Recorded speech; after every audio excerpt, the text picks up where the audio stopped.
Well, good afternoon, everybody. My name's Chris Berger, and it's time for Burger Point.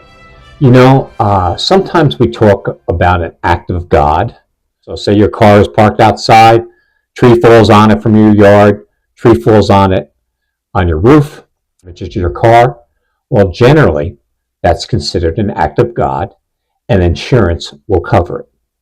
However, one of my pet peeves when you go and you look at houses, and recently I was out with a client and we were looking at a property, and I was walking near the property line, and I could clearly see that this tree was rotted and it was going to fall.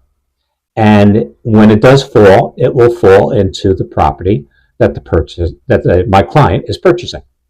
So what do? How do you circumvent that? Well, you can talk to the neighbor. You can send them a nice email, but just by doing that, you are putting them on notice, and that in a court of law, that will stand in your favor should the tree fall onto your property. Who's going to clean it up? Now, again, most of the time when a tree falls down on your property, the current owner will clean it up.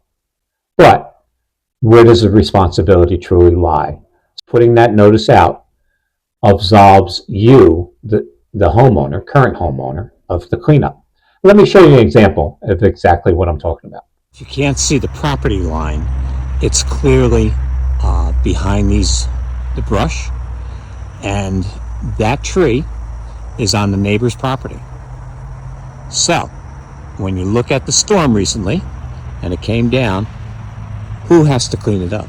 Well, again, because that tree is hanging over on this property, the property owner right here is responsible for the cleanup. However, in advance, if they discussed it with the neighbor and said, listen, you have to take that tree down because it's going to come down, then that responsibility would be the neighbor on the other side of the line. And that's the deal. You know, I always enjoy wearing my Jay and the Americans hat. They put out great music during the 60s, early 70s, and two of the original members still perform with the band, and they're just still excellent to hear, and everyone always enjoys it. Tonight I was supposed to see Art Garfunkel. He had to cancel his concert due to a lung infection, and hope to see him rescheduled. I'll keep you posted. Have a great day.